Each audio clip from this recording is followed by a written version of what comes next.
Olá, pessoal. Bem-vindos ao Diálogos em Movimento, o podcast do movimento Pessoas à Frente. O meu nome é João Pedro Caleiro, eu sou jornalista e sou pesquisador na Blavatnik School of Government na Universidade de Oxford. O Diálogos em Movimento quer ampliar o debate sobre a liderança no setor público. E para isso, a cada 15 dias eu vou estar aqui com convidados que são especialistas nesse assunto. Nesse primeiro episódio, a gente tem duas pessoas que participaram da história da criação do movimento Pessoas à Frente. Eles são a Joyce Toyota, do Vetor, e o Weber Sutt, que é diretor de articulação e mobilização da Fundação Lema. Obrigado por estarem aqui, Weber, Joyce. Se quiserem dar um oi para o pessoal, tá à vontade. Obrigada pelo convite, é um prazer poder estar aqui conversando com você sobre esse tema que é tão importante para o país. Mesma coisa, é um prazer imenso, agradeço muito o convite e o prazer ainda maior de estar aqui com vocês dois, que são pessoas muito queridas, poder debater esse tema tão importante para a gente. Legal, obrigado. Bom, para começar, eu queria que vocês contassem um pouco de como surgiu o movimento e por que essa pauta, entre todas as pautas que existem no setor público, por que esse foco e como que essa mobilização começou? Começando, não sei, pela Joyce? Pode ser? Eu acho até que o Weber poderia começar a contar sobre essa história, porque ele estava aqui desde o início, mas eu posso dar minha visão, né, de como que isso aqui começou, e acho que daí o Weber consegue passar essa ideia até mais institucional do início do movimento em si. Mas o que a gente percebe, olhando até de uma forma mais ampla para a atuação do terceiro setor no Brasil, nas pautas sociais, é que faz muito tempo que a gente faz muita coisa, mas existia uma vontade da gente querer expandir, da gente querer fazer mais. E aí, nos últimos anos, na última década, o terceiro setor começou a trabalhar bastante em parceria com governos, sejam eles municipais, estaduais ou federal. E a partir desse trabalho, junto com os governos, ficou evidente que a gente tinha uma oportunidade de contribuir com a melhoria da gestão pública nessa pauta de lideranças públicas. Porque o que a gente percebeu, e é óbvio, é que tem muita gente muito boa dentro dos governos, mas que pela forma como o governo tem suas leis estruturadas e as suas políticas, e sua cultura e os seus costumes, a gente não estava conseguindo apoiar cada profissional público a alcançar o seu pleno potencial. E aí, quando a gente olha para algumas experiências fora do Brasil, ou algumas experiências dentro do Brasil em menor escala, a gente vê que quando a gente investe no desenvolvimento dessas pessoas, dessas lideranças, a gente tem resultados imensos. E foi exatamente com essa ideia, com esse pensamento, que esse movimento começou a surgir, na ideia de falar, eu preciso e eu acho que eu consigo, eu como terceiro setor, apoiar o governo a desenvolver essas pautas para formar essas lideranças que vão transformar o Brasil, que vão trabalhar, seja na educação pública, na saúde pública ou na gestão pública, que é transversal a todos esses temas mais finalísticos. Pegando o gancho, eu acho que em 2017 essa discussão estava muito presente na Fundação Lema, né? Que é onde eu trabalho desde então, um pouco de pensar quais que são os fatores que podem aumentar a efetividade dos nossos governos, né? Fazer que a gente tenha cada vez mais e melhores serviços públicos. E quando você entrava, né, a Fundação tem vários programas de apoio a governos estaduais e municipais, focado no aumento da aprendizagem das nossas crianças e jovens, né, na educação pública, a gente percebia que a grande diferença que tinha estava relacionada em redes, onde você tinha, nas lideranças desses governos, né, e aí não estou falando da liderança máxima, política eleita, nem da liderança de primeiro escalão, que é o secretário, mas também no corpo técnico de uma secretaria, pessoas bem preparadas, com clareza de entregas. E a Fundação passa, então, com parceiros, né, com o próprio Vetor Brasil, com organizações como o Instituto Humanize, o República.org, a Fundação Brava, naquele momento, a buscar entender experiências de sucesso dentro e fora do nosso país e tentar entender o que poderia ser feito, né? E vai ficando cada vez mais claro, né, que governos que entregam serviços de qualidade para a população, a maior parte deles tinha uma visão de liderança dentro do governo estabelecida.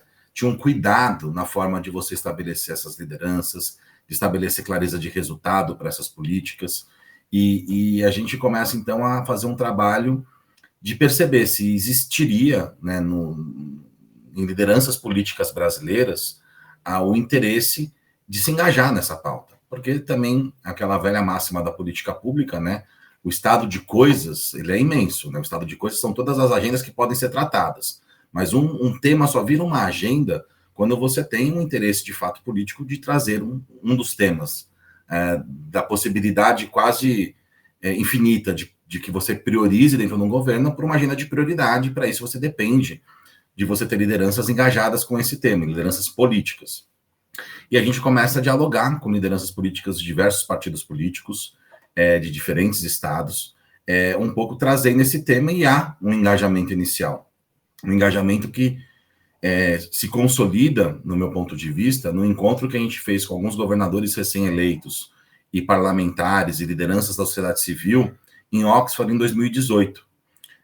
E naquele momento, com essas lideranças políticas engajadas, a gente já tendo feito o que eu acredito que é um papel muito forte do terceiro setor, de conhecido com profundidade experiências de outros países, Chile, Reino Unido, Austrália, Estados Unidos, tendo parceiros no Brasil que já trabalhavam com esse tema e com uma capacidade de apoiar governos, como o Vetor Brasil, Instituto Gesto posteriormente. A gente percebeu que era uma possibilidade de começar a entrar em governos apoiando eles, a constituírem uma capacidade institucional para que pudessem estabelecer políticas de liderança.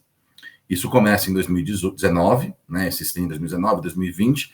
Em 2020, tendo os primeiros resultados acontecendo, a gente percebia que havia uma repercussão regional nesses estados, depois a gente pode aprofundar nisso, Joyce, aqui é um privilégio poder falar um pouco disso, mas a gente percebia que tinha uma repercussão regional, mas era um debate muito localizado onde essas experiências ocorriam.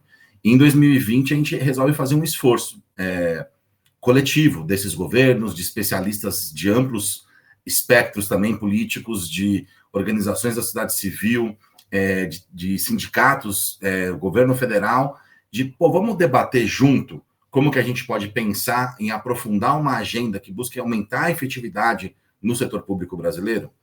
E a reunião dessas pessoas ao longo do ano de 2020, em grupos de trabalho, muito mão na massa, lembrando que foi o primeiro ano de pandemia, então a gente estava se acostumando ainda a ficar conectado nessas telinhas, debatendo com profundidade temas que têm uma densidade e uma complexidade alta.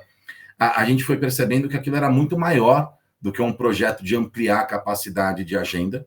Aquele grupo, como um todo, foi percebendo muito valor em estar se ouvindo pessoas que provavelmente não sentariam numa mesma mesa se não fosse o espaço que estava sendo promovido nessa discussão, e como isso enriquecia o debate de todos. E, de maneira, na minha opinião, quase que natural, vem a ideia, isso daqui não pode ser só um projeto para constituir propostas olhando para a contratação do serviço público, olhando para a liderança no serviço público, olhando para a segurança jurídica do serviço público. A gente tem que fazer disso algo maior, porque a riqueza de reunir pessoas de trajetórias tão diversas, pessoas com pontos de vista tão diversos, numa forma que a gente consegue ter um debate muito honesto intelectualmente, muito profundo em endereçar problemas, é muito rico, né? E isso não existia no debate sobre a gestão pública, olhando para a gestão de pessoas, e aí cresce de maneira, na minha opinião, como eu disse, natural, e é consolidado com o apoio da Vamos, que é uma articulação entre Fundação Lema, Instituto Humanize e República.org, a ideia de apoiar o movimento Pessoas à Frente, que ele é apoiado pelas nossas organizações, né, pela minha organização e Humanize e República.org, mas com alguma independência, para que ele possa debater com profundidade temas que enderecem questões centrais que a gente tem na gestão pública, para que a gente possa ter um serviço público de melhor qualidade. E aí, eu acho que hoje o movimento já tem aí 2 aninhos, vai fazer 2 aninhos. Eu acho que ele teve contribuições importantes em debates relevantes, como a discussão da reforma administrativa, como a consolidação de propostas relacionadas à política de lideranças, relacionadas à questão da segurança jurídica. Então, eu acho que a gente vai se consolidando com um espaço que faltava no Brasil, na minha opinião, que antes tinha alguns segmentos específicos dentro de algumas universidades, que é debater a gestão pública com profundidade, num ambiente diverso, para que a gente possa constituir saídas para os governos, quaisquer que eles sejam, que levem o Estado brasileiro a ter um serviço público mais efetivo e que leve a gente a conseguir avançar como país numa sociedade mais justa, né? Então, acho que é um pouco da minha vivência nessa história, da minha perspectiva nessa consolidação do que hoje é o movimento Pessoas à Frente. Sim, muito legal, acho que ficou claro, mas eu queria botar como se fosse uma lupa em algumas coisas que você citou. Você falou, por exemplo, que a gente já tem experiências de governos locais que têm políticas de liderança. O que significa, na prática, ter uma política de lideranças? Como que isso, na prática, significa? O que isso significa? Vou inverter agora para dar a chance da famosa escada. Eu falo primeiro, daí a Joyce me complementa agora. Mas eu acho que isso significa, João Pedro, acho que a primeira coisa é uma prioridade da liderança política eleita nas urnas. A gente tem no Brasil, um dos temas que a Joyce trouxe aqui, que é a questão da cultura governamental. E dentro da nossa cultura governamental, a gente tem a cultura política estabelecida, onde a coalizão dos governos eleitos se dão em torno de cargos. E esses cargos não é como na maior parte dos países, inclusive nos parlamentaristas, onde o primeiro escalão são membros do parlamento que representam forças políticas e uma estrutura abaixo da liderança política de primeiro escalão, né, ainda política de primeiro escalão, se estabelece por meio de pessoas capacitadas e preparadas para o desafio. No Brasil, você tem uma cultura onde a coalizão se dá do cargo do secretário ao cargo de nível mais baixo dentro da estrutura hierárquica de cargos comissionados. E isso leva a gente a ter, na realidade do Brasil, nos municípios, em todos os estados, eu me arriscaria a dizer, sem ter essa evidência, porque esses dados também não são transparentes, pessoas analfabetas sendo diretores de escola, por exemplo, ou pessoas que não têm a menor formação em gestão de projetos dirigindo hospitais, que a gestão de projeto é altamente complexa, né? Você tem vários protocolos e procedimentos complexos que devem ser estabelecidos no dia a dia do serviço público, da execução desse serviço público. Então, acho que começa por ter uma liderança que entenda e assuma que ele vai estabelecer para as posições cruciais de liderança intermediária, de segundo a quarto escalão, dentro dos serviços públicos mais fundamentais, uma estrutura que permita que ele tenha clareza do que cada posição precisa, consiga atrair as melhores pessoas para aquela posição e consiga criar as condições para que essas pessoas possam entregar o melhor serviço público para a população. Né? Então, você pensar como se o Estado, né, na sua complexidade, também fosse a nossa casa ou os serviços que a gente busca. Você quer sempre a melhor pessoa te prestando serviço. Quando você vai no mecânico, você não vai no mecânico que é ruim, mas que é amigo do seu amigo. Você vai num cara que vai resolver o teu problema e que seja um preço justo, né? Então, a gente tem que inverter essa lógica de liberar, né, de conseguir libertar o Estado desse patrimonialismo que ele foi dominado na lógica da coalizão política e também garantir que ele tenha lá dentro também as melhores pessoas preparadas para entregar o melhor serviço público para a população. Achei excelente os pontos que o Weber trouxe e queria frisar uma coisa, que é, a gente não acredita que essas políticas de lideranças deveriam substituir o caráter político também de escolha das lideranças que vão ser responsáveis pelas pastas. A gente acha que essas coisas podem funcionar juntas.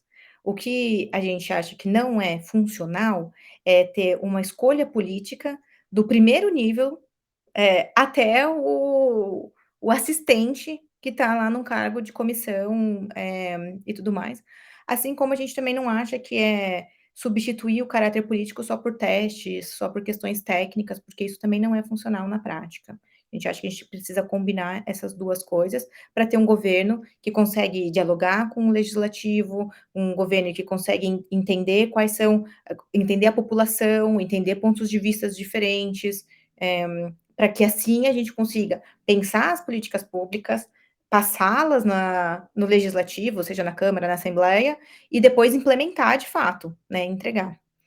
E aí, sobre, assim, não quero ser indelicada de citar alguns governos e não citar outros, não sei se foi esse essa a ideia da pergunta, mas tem várias iniciativas interessantes no Brasil, que conseguiram entrar em funcionamento, apesar de a gente ter um arcabouço jurídico ainda bastante confuso em alguns aspectos em relação a isso. Então, sei lá, Sobral, por exemplo, que é muito reconhecido nos resultados que entrega na educação, é um caso muito interessante, porque eles não entregariam nada disso se eles não tivessem uma ótima gestão pública das coisas. Então, por exemplo, a forma como eles fazem seleção de diretores de escola, que são dirigentes públicos, não são a alta administração, mas são dirigentes públicos, é um grande exemplo, né, de como isso de como isso pode ser bem feito na prática.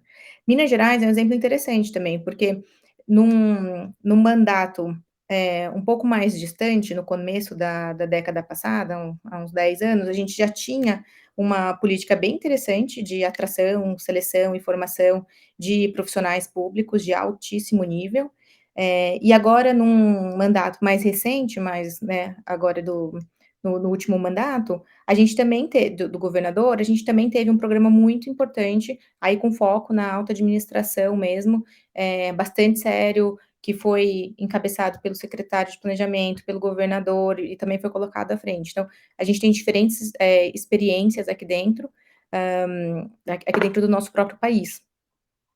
E ressaltar esse ponto que a Joyce trouxe, né? A ideia é sempre de você equilibrar competência e confiança, a técnica e a política. Não existe essa dissociação técnica-política, confiança e capacidade. Ela é um falso paradigma que você cria e cria uma armadilha, né?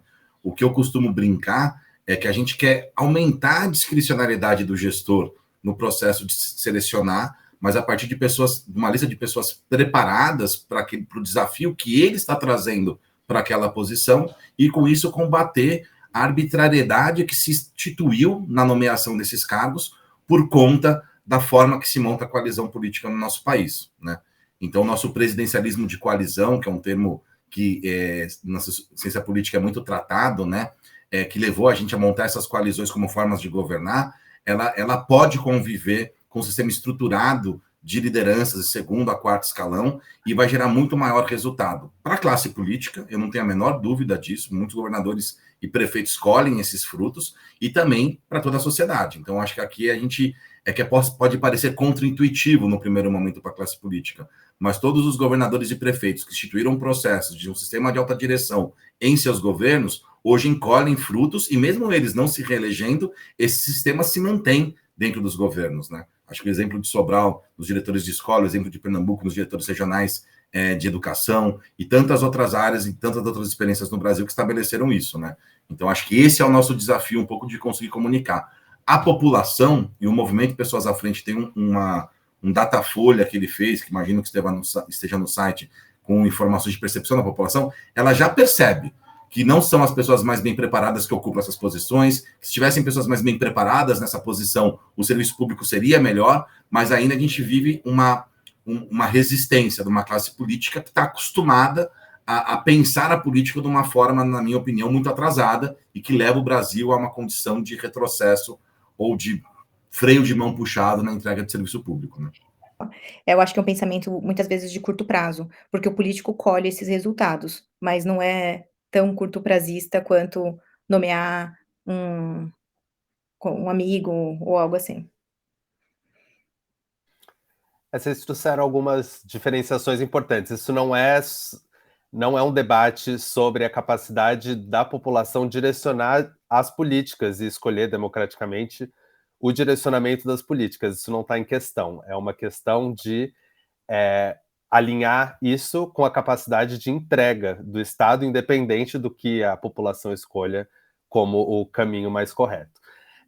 Outra questão que vocês trouxeram é que há uma resistência natural a fazer um pouco esses processos mudarem, de abrir mão de indicações políticas, por exemplo, para ter lideranças nesses escalões. Como que o movimento atua para quebrar essas resistências? Vocês comentaram um pouco de diálogo com o legislativo, de troca de boas experiências, mas como na prática o movimento faz para avançar essa pauta e sensibilizar a classe política para a necessidade dessas mudanças? Tem algumas frentes, vou citar algumas, acho que o Weber pode me complementar. Uma primeira, que eu acho muito bacana, foi o trabalho em conjunto com alguns governos locais para gerar esses cases brasileiros. Porque quando a gente começou a conversar sobre isso, tinha algumas experiências nacionais, mas a gente falava muito sobre internacional. Então, a gente falava muito sobre Reino Unido, sobre Singapura, e assim, pensa num país mais diferente do Brasil do que Singapura, sabe? Então é difícil falar, porque a gente não conseguia afirmar que aquelas experiências eram transferíveis para a nossa realidade no Brasil, para a realidade de um município no Brasil. Então, uma das coisas que o movimento, que a aliança, né, como um todo fez, foi justamente trabalhar em conjunto com os governos para gerar alguns desses cases nacionais e poder falar, pô, eu quero aprender sobre o que funciona no Brasil, o que não funciona. Então, acho que esse foi um primeiro ponto. E aí o movimento Pessoas à Frente em si, tem algumas outras frentes também. Então, uma delas é de falar sobre a pauta, falar com a imprensa, fazer o podcast, explicar esse tema, porque tem muitas questões aqui não óbvias. E que, às vezes, quando a gente olha de uma forma muito superficial, é mais fácil virar e falar assim: ah, vamos acabar com as indicações políticas, vamos acabar com os políticos, quase uma negação da democracia, eu falo. Então, é muito fácil chegar num discurso muito simplista. Ou tem o outro lado que fala, vamos acabar com 100% da estabilidade, vamos acabar com... Que também a gente sabe que não é funcional para o país. Então, uma das coisas é informar nesse sentido de as pessoas conhecerem um pouco melhor essas pautas e também os benefícios, né? Como que isso se reflete numa educação melhor, como que isso se reflete numa segurança pública melhor, e assim por diante. E uma outra abordagem é junto com os legisladores. E aí tem algumas legislações disso que acontecem nos estados, mas a maior parte é no Congresso Nacional, porque muitas das definições são nacionais, são federais. Então, a gente poder acompanhar e o Weber já citou várias das coisas que estão acontecendo, que estão em discussão, desde reforma administrativa, que tende a ser a mais conhecida, mas também as questões de segurança jurídica para a atuação do gestor público, questões relacionadas à própria forma de seleção de lideranças e tudo mais, que estão sendo debatidas no Congresso Nacional e que a discussão se enriquece e se beneficia de ter especialistas, ter pessoas que estão na prática, ter acadêmicos, também podendo discutir e colocar pontos de vista de uma forma estruturada, de uma forma clara e transparente para a sociedade sobre o que a gente acredita como um movimento que pode beneficiar o país. Você falou que, Joyce, que tem algumas experiências que inspiraram o movimento no começo, experiências internacionais. Eu sei que é importante a gente botar o foco no que já está dando certo no Brasil, mas o Weber também citou outros países, o Chile, inclusive, que avançaram nessa pauta. Então, eu queria não apenas que vocês trouxessem um pouco o que significa estes bons cases, esses ideais, assim, entre aspas, que a gente pode almejar, mas também como esses países, inclusive Chile na América Latina, conseguiram avançar nessa pauta e quebrar as resistências que eles também tinham. Como que eles, não apenas o que eles fazem de bom, mas como eles conseguiram chegar nessa situação. Quer que eu comece? Já fazendo um jogral. Eu acho que é muito boa a sua pergunta, João Pedro, porque não só as experiências trazem ensinamentos, mas os processos pelo qual se estabeleceram essas experiências poderiam ajudar a gente a enxergar oportunidades de uma forma melhor. A experiência no Chile, ela surge no governo Bachelet, o que os chilenos chamam de Bachelet 1, e daqui a pouco eu chego por que isso, num escândalo de corrupção, onde tinha tido um escândalo de corrupção em um órgão e a oposição cobrou o governo Bachelet para estabelecer uma forma de mudar aquela realidade de pessoas muito mal preparadas em espaços de grande poder. E aí, junto, né, o Congresso chileno cria a ideia do sistema de autodireção pública, um sistema que pensa o processo de definição das atribuições de cada posição e estabelece todo um processo de como você vai atrair pessoas para trabalharem no Estado e tenham as competências necessárias para o desafio que está desenhado para cada posição. E fazem isso de maneira incremental e de maneira que os órgãos públicos vão aderindo, né? E aí você tem a saída da Bachelet e entra o presidente Piñera, né, que eles chamam de Piñera Uno, e ele mantém o sistema de alta direção, e a lógica do Conselho de Alta Direção é formado por dois especialistas indicados pela oposição do Senado, 2 especialistas indicados pela base governista do Senado e uma nomeação do presidente da República. E esse conselho, com grandes especialistas da sociedade chilena, sempre tomou decisões consensuais, então eles não trouxeram a polarização. O Chile é um país extremamente polarizado, vimos aí recentemente as notícias. Eles não trouxeram, eles conseguiram consolidar uma prática, que é uma prática profissional, já reconhecida em vários outros lugares, e uma visão de você conseguir ter as melhores pessoas para as posições de maneira muito bem sucedida. Você tem a volta do governo Bachelet, que é o Bachelet II, né? E depois você tem a volta do governo Piñera, o governo Piñera II, e depois agora o governo Boric. E foi se consolidando. A cada mudança de governo, eles faziam mudanças no sistema de alta direção, mas consolidando, aprofundando a experiência. E recentemente teve uma imersão de algumas pessoas do movimento Pessoas à Frente no Chile, e eles continuam se orgulhando que todos os órgãos que hoje aderiram ao sistema de alta direção pública chileno, nenhum deles teve nenhum ato de corrupção, e todos eles melhoraram a sua efetividade. E hoje eles trabalham não só no processo de seleção, como no processo de desenvolvimento e um processo de clareza de resultado e acompanhamento do resultado dessas posições de liderança. E isso fez, na minha opinião, aí não falta evidências, mas assim, acho que isso é um dos fatores que contribuíram fortemente, não só fez, vou ser mais ponderado aqui, o Chile passar o Brasil no índice de serviço público do BID na América Latina. O Brasil sempre liderou, porque na Constituição de 88, ele trouxe a ideia do concurso público à impessoalidade. Isso pesou muito na análise do serviço público brasileiro.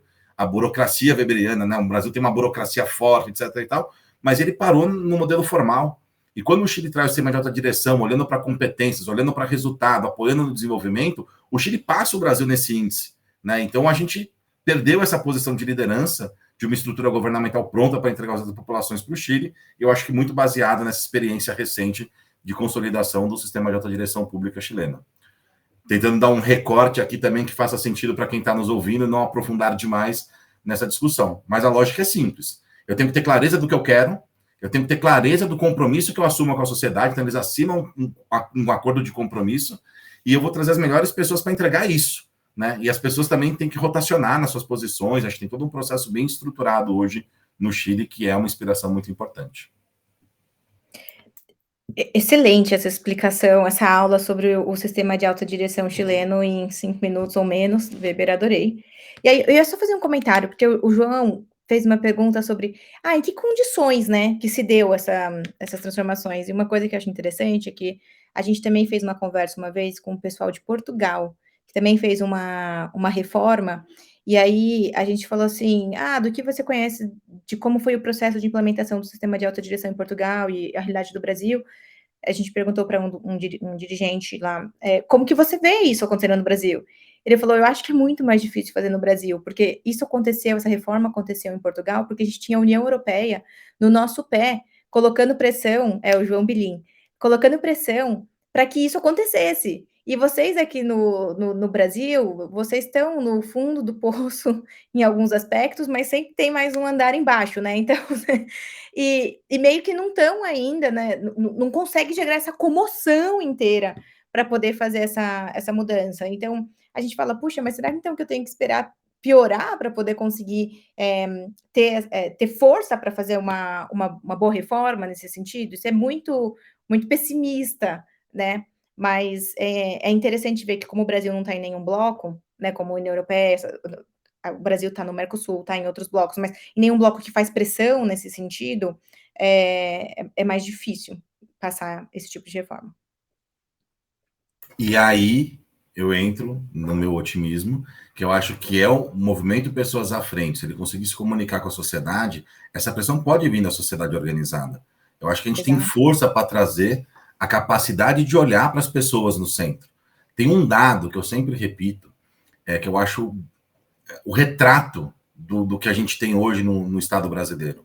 Uma pessoa que é nomeada para uma posição de segundo, terceiro, quarto escalão no governo federal, que eram os chamados DAS 6, 5 e 4, se ela é nomeada para essa posição, a avaliação de desempenho dela nos processos formais, não focados em resultados, mas uma avaliação de desempenho dela é considerada 100%, porque ela foi escolhida para ocupar uma posição.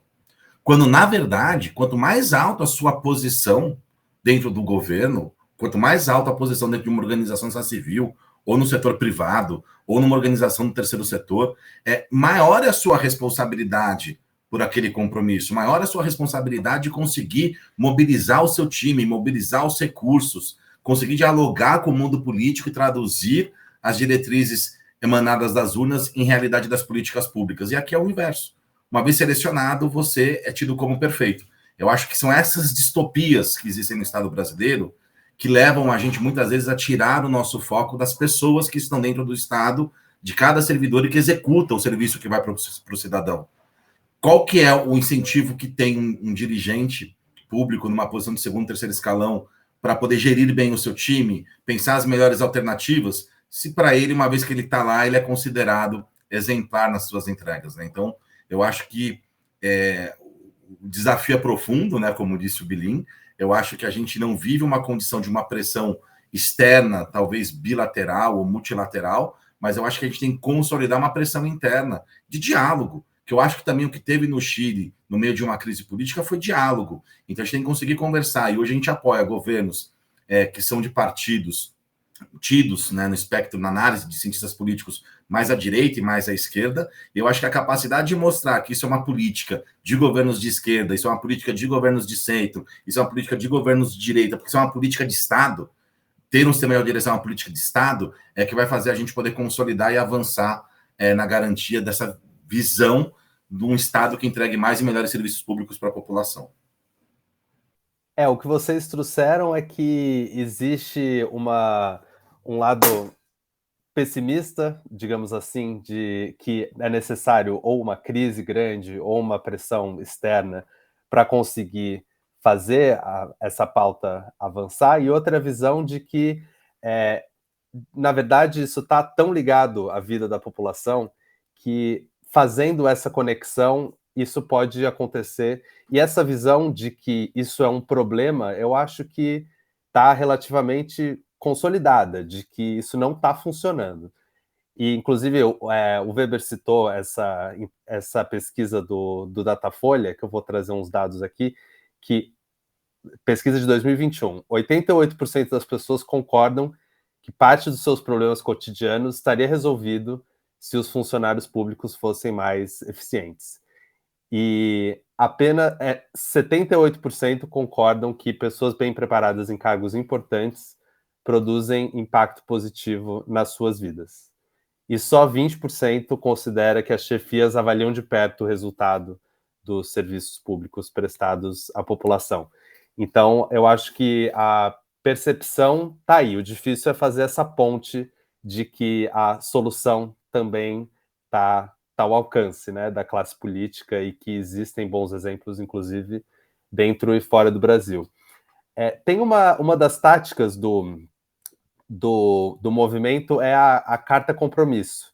Eu queria que vocês contassem um pouco de como ela funciona. O movimento também é legal falar para quem está ouvindo, ele funciona numa lógica de grupo de trabalho, de reunir pessoas em torno de um tema. A gente está com um grupo de trabalho que eu tenho aprendido muito sobre diversidade e equidade racial no Estado brasileiro, e só para fazer propaganda, mas a gente tem nesse grupo de trabalho de mobilização, a gente pensou que não só esperar os governos serem eleitos para debater com os futuros governadores, com os futuros deputados, mas também tem uma mobilização de trazer por escrito, né, essas evidências do que é necessário para um Estado mais efetivo, para um Estado que seja capaz de fazer melhores entregas para a população.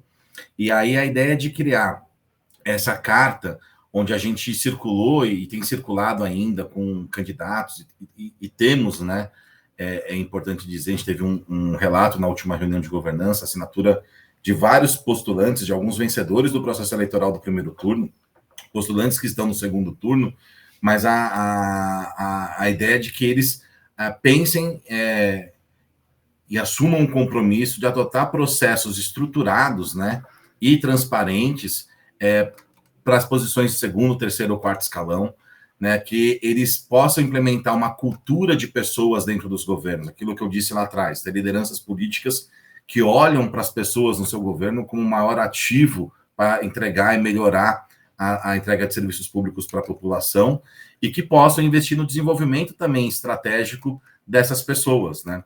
Às vezes, no Estado, quando você tem no governo, você olha muito para a base, né? O meu problema são as carreiras. De fato, o Estado brasileiro tem um problema seríssimo no desenho de carreiras, né? Um tema para um outro podcast aqui, mas sem querer entrar nesse tema, se você não tiver pessoas no topo da pirâmide das cadeias de decisão que tenham essa compreensão, as tentativas de reformas na reformulação de carreiras. Tem um documento da OCDE que analisa a gestão de pessoas no Estado brasileiro, que é de 2010, que fala isso. Você faz uma reforma por soluços, porque você avança, mas você não consegue consolidar, porque as pessoas que estão em cima não concordam, e na hora que você muda o governo, você retrocede tudo, né? Então, a ideia de você ter um sistema de alta direção é para permitir que você tenha pessoas preparadas em posições de liderança intermediária dentro do Estado, pessoas comprometidas com o Estado, com as políticas públicas e que possam sustentar mudanças mais profundas que são necessárias para o Estado brasileiro, né? Então, eu acho que é um pouco da carta trazer um pouco essa perspectiva para os governadores, os candidatos a governadores, né, os candidatos ao parlamento, para que eles tenham esse tema na sua atenção e acho que pós as eleições agora é um esforço que vai ser feito pelo movimento de aproximação e de diálogo com esses governos para que a gente possa avançar em aprofundar a experiência de hoje existente em 6 estados brasileiros para um número, quiçá, maior no meu sonho de todos os estados. Eu acho que vale comentar, né, Weber, que uma coisa legal do processo dessa carta nesse ano foi ver a quantidade de candidatos a governador, ou deputado federal, estadual, etc., que já está familiarizado com o tema, sensibilizado com o tema, que entende e que facilmente adere a uma carta como essa. E essa realidade, ela vem se tornando mais presente nos últimos anos, porque no começo isso era muito mais difícil. E até compartilhando uma anedota, quando eu comecei o Vetor lá no início, a gente tinha só o programa Trainee de Gestão Pública focado em jovens, eu estava explicando para um secretário de um estado relevante do Brasil, como o programa funcionava, em que a gente tinha os jovens para trabalhar no governo e tudo mais, né, para ajudar a compor os times de alto desempenho do governo. E aí o secretário falou assim para mim: "Olha, eu até posso contratar uma pessoa aí que participa do seu programa, mas aí você vai ficar devendo um favor para mim, tá bom?". E eu falei assim: "Nossa, tipo, não entendeu nada. Eu que tô fazendo um favor para você, não é você que tá fazendo um favor para mim". Eh, porque essa assim, a pessoa não conseguia nem compreender qual era a vantagem de ter um time de alto desempenho. Agora, hoje em dia, essa conversa ainda é desafiadora em alguns lugares, mas ela vem se tornando mais fácil, as pessoas estão, né, conseguem ver os resultados disso, conseguem, né, entender o impacto disso para a população e também politicamente, né, para as lideranças. Então, acho que esse foi um ponto muito bacana de ter acompanhado esse processo de assinatura da carta nesse ano. E isso deixa bem claro que não é uma pauta que opõe a política técnica, não é uma pauta que é da esquerda ou da direita, é uma pauta que passa por atração, seleção, desempenho, mas também passa, como o Weber falou, por diversidade, por deixar o Estado brasileiro mais responsivo, mas também mais representativo do que é a população, né, de forma geral. A gente já está chegando no final, mas eu queria que vocês dois falassem um pouco de, além da Carta Compromisso, como vocês veem um pouco próximos passos, próximos focos, e como que o movimento tá olhando hoje para essa pauta, nesse momento e com a estratégia de agora, final de 2022. Acho que do lado de dentro do movimento, a gente agora está conseguindo se reconhecer mais também como grupo. Temos pessoas muito sérias, muito competentes, muito especialistas nesses temas, e com isso a gente tem feito discussões cada vez mais profundas e abertas. E é importante frisar que esse nosso grupo é um grupo bastante plural, com pessoas de experiências muito diferentes, e que com isso a discussão consegue ser muito rica, e não só um monte de gente falando para quem já concorda, com elas, né. E do lado de fora, no cenário macro, a gente teve agora, as eleições, então a gente tem um novo legislativo, com diversos pontos para caminhar de pautas, relacionados a pessoas no setor público, e estamos ainda com as definições abertas em alguns estados e também na presidência do executivo, mas a gente, olha com otimismo, porque a gente acha que com otimismo no sentido de que essa pauta vem ganhando mais espaço, e que as pessoas estão discutindo mais isso, a população entende a necessidade e os benefícios de se ter um setor público, mais eficiente, mais representativo, mais pronto para responder às demandas da população. Mas a gente vai ter muito desafio com os novos, nesse novo cenário, vai ser bastante desafiador. Concordando com a Joyce, mas trazendo talvez uma cor mais forte, eu acho que diferentemente do que 2018, que você tinha um sentimento muito forte de renovação e de abertura para novas experiências, essas eleições elas estão mais polarizadas, no sentido dos grupos políticos mais tradicionais com maior representação, né? Ainda que tenha bastante renovação, como todo ano, todas as eleições têm. Então, aqui eu acredito que a gente vai precisar ampliar a capacidade de comunicação com a sociedade, ampliar a capacidade que a gente precisa de uma pressão positiva da sociedade civil organizada, né? Eu acho que hoje ninguém discorda que a gente precisa de um Estado mais efetivo, capaz de entregar mais e melhores serviços públicos para toda a população. Eu acho que a gente hoje ainda não tem um consenso sobre as melhores estratégias de chegar a essa entrega. Então, eu acho que a gente precisa ampliar o debate, aprofundar as discussões, reconhecendo a importância da política. Acho que a Joyce trouxe isso, eu tentei trazer isso, que é muito importante fortalecer o processo político, o processo democrático. A política tem muita importância no processo democrático, mas também fazer com que ela tenha o seu protagonismo de uma maneira republicana, né? E que as coalizões possam ter construções em governos que estabeleçam, sim, os acordos no seu primeiro escalão, no secretariado, como você tem nos partidos, mas de pessoas preparadas também. E que você tenha para o segundo, para o quarto escalão, a capacidade de ter a entrada de pessoas preparadas e que querem, que têm vocação pública, que têm espírito público, que quer estar no Estado. O Estado hoje ele é fechado por um grupo de pessoas que se conhecem, e a gente tem que ser capaz de abrir para a sociedade, para que cada pessoa, uma pessoa que recém se formou, uma pessoa que saiu do setor privado, fala, eu quero trabalhar no Estado brasileiro. Outros governos possuem, né? Os Estados Unidos tem lá o USA Jobs, você entra lá, tem todos os cargos de governo abertos para que as pessoas possam postular. Eu acho que esse é o sonho, que você tenha clareza de que, primeiro que a gente tenha clareza de quantos cargos em comissão existem no país, o que cada um desses cargos faz, qual que é o perfil de cada uma dessas pessoas, qual que é o objetivo de entrega de cada uma dessas posições, e qualquer pessoa possa.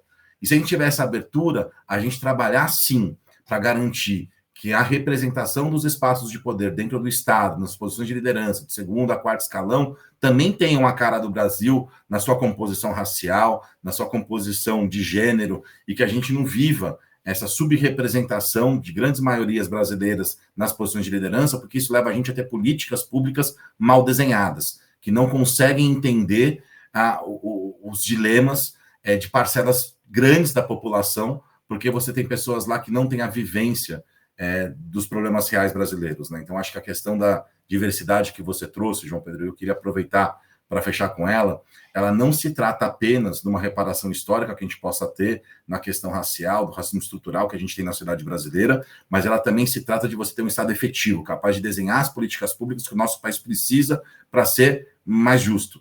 Então, eu acho que aí também é um grande passo que a gente precisa dar. E agradeço mais uma vez a oportunidade de estar aqui com vocês e poder fazer esse debate. Nós que agradecemos aí pela conversa super interessante.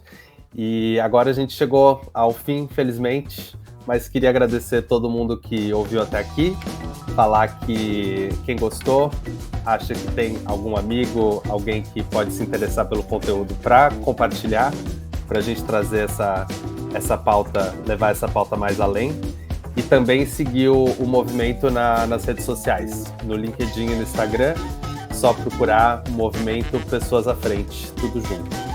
E esse foi só o primeiro podcast do Diálogos em Movimento. A cada 15 dias vamos estar aqui junto com novos convidados e outros desdobramentos dessa pauta tão importante. Obrigado, Joyce, obrigado, Weber, e até a próxima.